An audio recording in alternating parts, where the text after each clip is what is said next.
Hey y'all, welcome if you're new or welcome back if you're returning. Y'all, we're just gonna get right into this. It has been a crap show of a weekend, needless to say. So I'm sure as of now, a lot of you guys have heard about the collapse of Silicon Valley Bank, which is based out of California. Y'all, they went down on Friday, and following that a lot of people had no access to their money. A lot of people didn't have access to their funds. And not only did Silicon Valley Bank shut down, they were shut down by the FDIC. The Signature Bank ended up closing on Sunday, which was yesterday because today is Monday. They closed, which was odd because it's a weekend day and they close. There has been a lot going on with the banking system. Like I said, Silicon Valley, then you had Signature. I also want to discuss a little bit something that was not mentioned, that I didn't see mentioned on the news. I don't know, maybe you guys are aware. So unfortunately, one of the banks that we deal with both banks and credit unions. Unfortunately, one of the banks that we deal with is Wells Fargo. Y'all, don't even judge me for that. I have been with them for years.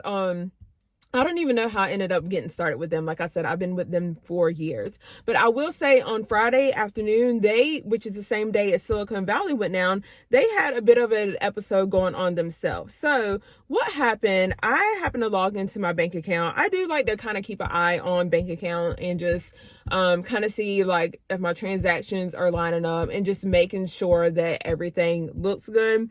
So Friday I was leaving another town and I get this message, and I'm going to show you the message that I have right here. I'm going to see, can you guys see that? I don't know.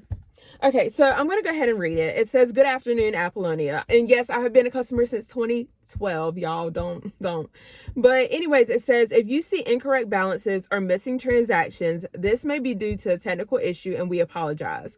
Your accounts continue to be secure and we're working quickly on a resolution." So you guys, I logged into my bank account. This was 5:48 p.m. I ended up logging in again a little after 10 to see if anything had been corrected, and I received the same message.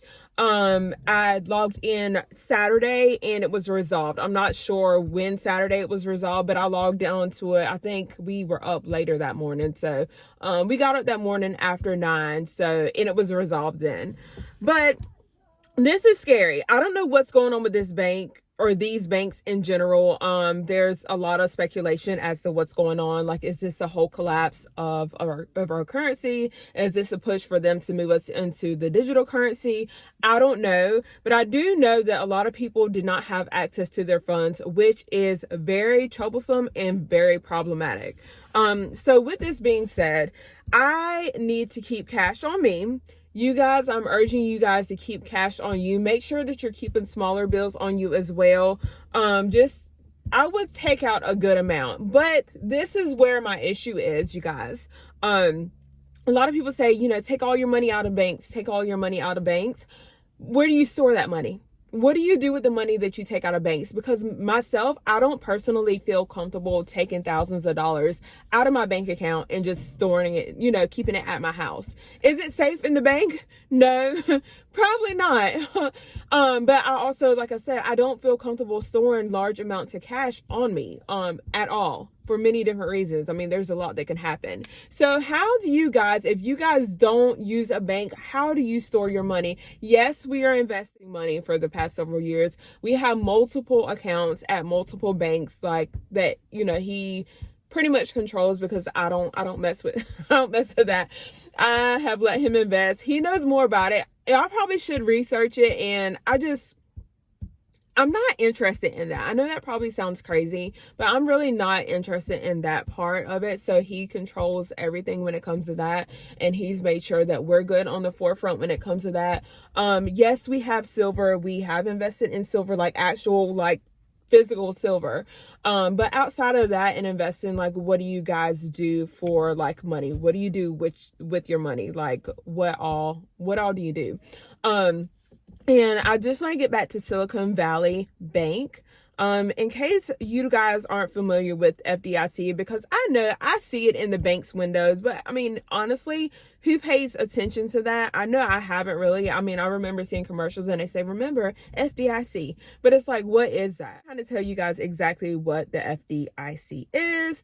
So FDIC stands for the Federal Deposit Insurance Corporation. It's an independent agency created by the Congress to maintain stability and public confidence in the nation's financial system, which is pretty funny. The FDI insures deposits, examines and supervises financial institutions for safety, soundness, and consumer protection, makes large and complex financial institutions resolvable, and manages receiverships. So, and just a little bit down on the site, it says the FDIC provides tools, education, and news updates to help consumers make informed decisions and protect their assets. So if you guys can just get in the comments and just provide information as far as what do you guys think the best thing to do is, because I think it's so easy for people to say, you know, go run out and get all your money out the bank. But that causes panic. And then not only if everybody runs to the bank and grabs their money, does that cause like a further collapse? Like that, does that really just cause like the downfall? With everybody running to get their money? I can understand grabbing some money out, but all of your money again, and then there's a safety issue that comes along with that. So you guys let me know what is the best way to handle this situation. I know that there are some people that keep just enough, you know, to cover their bills and they take everything else out. But I feel like this is a mess. So of course the president went live this morning and he gave his little 5-minute speech. But I mean, I'm not even gonna go there. Far as that's I don't know, y'all. Instructed my team to act quickly to protect these interests. They've done that. On Friday, the government regulator in charge, the FDIC, took control of Silicon Valley Bank's assets. And over the weekend, it took control of Signature Bank's assets. Treasury Secretary Yellen and a team of banking regulators have taken action. In a sense, I feel like where this is kind of preparing us and telling us to get our ducks in a row. If you have not, you guys, and you're stumbling into this and you were still wondering what the heck is going on, there's been a lot, because I know there are people that are like, you know, it's a lot going on. It seems like every single day there's something new. And that's true. So I'm urging you, if you have not started prepping, please do so, you guys. If you only have $20 to prep, use that $20 wisely and do what you have to do to prep. Grab a couple of cans of green beans, grab a couple of boxes of spaghetti noodles, a bag of rice, a bag of whatever it is that you and your family eat. That way you can have some sense of food security. You don't have to run out there and grab everything like that you see on the shelf and prep like overnight. It does take time. Do I feel like it's too late to prep? No, I do not. But is there a sense of urgency? I feel like there is. I'm not going to tell you that, oh my goodness, you have missed the boat to prep and you know, you're out of luck. But just make sure that you can do what you guys can do on your budget. Just make sure you're staying on top of it. If you already prepped, make sure you are staying on top of your preps. I have to go through my prep and kind of do an inventory. I myself have not been, I guess, as full force and gung-ho as I was initially. And even months and months after that, I have let myself fall through the cracks when it comes to certain things. And it's like, how did I let myself run out of this? How did I let myself run out of that? So make sure you are staying on top of your preps. Get in your rooms or wherever your preps are and make sure you're looking. Check under your beds. Make sure you're rotating your cans. Check in your closets. Check in your kitchen if you store your food there. Check wherever on a regular basis. So if any of you guys deal with Silicon Valley Bank, let me know in the comment section below if you or any of your family members do.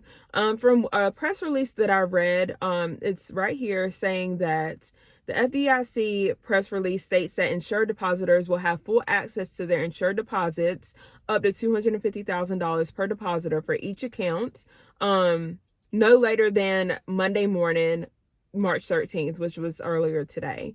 The FDIC press release also states that banking services will include online banking and other services, and that SVB's official checks will continue to clear. I don't know if anybody has any faith in checks that will continue to clear, but here we are. Again, let me know in the comments. Insured deposit amounts. So for this, it states that Because I do know that some people think that, or have said that, FDIC has years, like years and years and years to pay you back from, but I can't really find anything on that. Anything that I've seen on it, it kind of seems to be false. It kind of was like a rumor that started, but I don't know, because it's like how much stock or how much faith do we have in these systems, government, and this is linked to the government. So it's like, how much faith do we have in any of these officials and anything that goes along with them, right?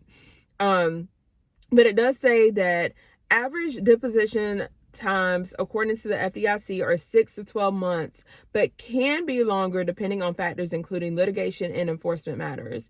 And this was an uninsured deposit, including deposits in excess of the standard deposit insurance amount of $250,000. Let's see. The FDIC press release states that, they will pay depositors an advance dividend within the next week. Uninsured depositors will receive a receivership certificate for the remaining amount of their uninsured funds. So again, we have all of this. What are we going to do with it, you guys? So I'm going to go ahead and wrap up this video. Let me know your thoughts and opinions in the video. Make sure to please give this video a thumbs up if you truly enjoyed it, or thumbs down. It's okay, y'all. I'm trying to get this video to get out to more people, and just trying to get my content in general, being quite honest with you guys, pushed out to more people. And that way I can continue to make content for you guys. In closing, you guys, I just want to thank you guys so much for taking the time to take a few minutes out of your day to watch this video. And I will see you guys in the next video. Take care and stay safe.